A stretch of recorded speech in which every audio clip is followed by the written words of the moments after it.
ಕುಟುಂಬ ರಾಜಕಾರಣ ಅಂತ ಈಗ ಮಾತಾಡ್ತೀರಿ. ದೇವೇಗೌಡರು ಕುಟುಂಬದಲ್ಲಿ ಇರ್ಲಿಲ್ವಾ? ಇನ್ಯಾರೋ ಇರಲಿಲ್ಲ ಹೇಳ್ತೀರಿ.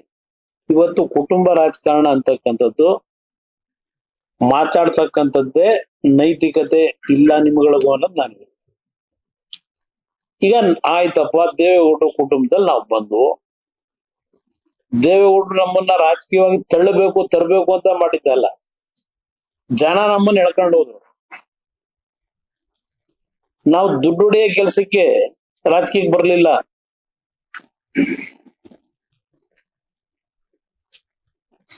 ಇವತ್ತು ನಿಮ್ ಮೊದಲನೇ ಮಗ ರಾಜಕೀಯಕ್ಕೆ ತಂದ್ರಲ್ಲ, ಪಾಪ ಅಕಾಲಿಕವಾಗಿ ಮರಣಕ್ಕೆ ಒಳಗಾದ್ರು. ಮತ್ ಇನ್ನೊಬ್ಬ ಮಗ ವೈದ್ಯಕೀಯ ಇಲಾಖೆಯಲ್ಲಿ ಇದ್ದಲ್ಲ, ಅವ್ರನ್ನ ಕರ್ಕೊಂಬಂದ್ರಲ್ಲ. ಯಾಕೆ ಕರ್ಕೊಂಬಂದ್ರಿ? ಏನಿ ರಾಜ್ಯ ಉದ್ಧಾರ ಮಾಡಕ?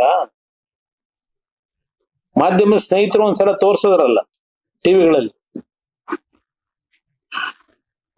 ಅಪಯ ನಾನು 5 ಜನದ ಹೆಸರು ಕೊಟ್ಟಿರೋದು, 5 ಹೆಸರು ನಾನು ಹೇಳಿದ್ದು. ಅದೇ ಅದು ಇನ್ನೊಂದು ಯಾವ್ದು ಸೇರಿ ಸರ್ ಕೊಡಿ, ಇಲ್ಲೇ ಅವನು ಯಾರ ಆಫೀಸ್ ಕೆಲಸ ಮಾಡ್ತಾನಲ್ಲ, ಮುಖ್ಯಮಂತ್ರಿ ಕಚೇರಿ, ಕೊಡಿ ಫೋನ್.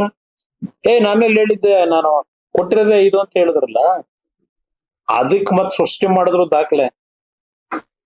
ಅದು CSR ಫಂಡ್ ಕೊಡಕ್ಕೆ ಅಂತ ಹೇಳಿ ಇಂಥ ರಾಜಕೀಯ ಮಾಡೋದಿಕ್ಕೆ ನಿಮ್ ಮಗನ್ ಕರ್ಕೊಂಡ್ ಬಂದಿದ್ದೀರಿ.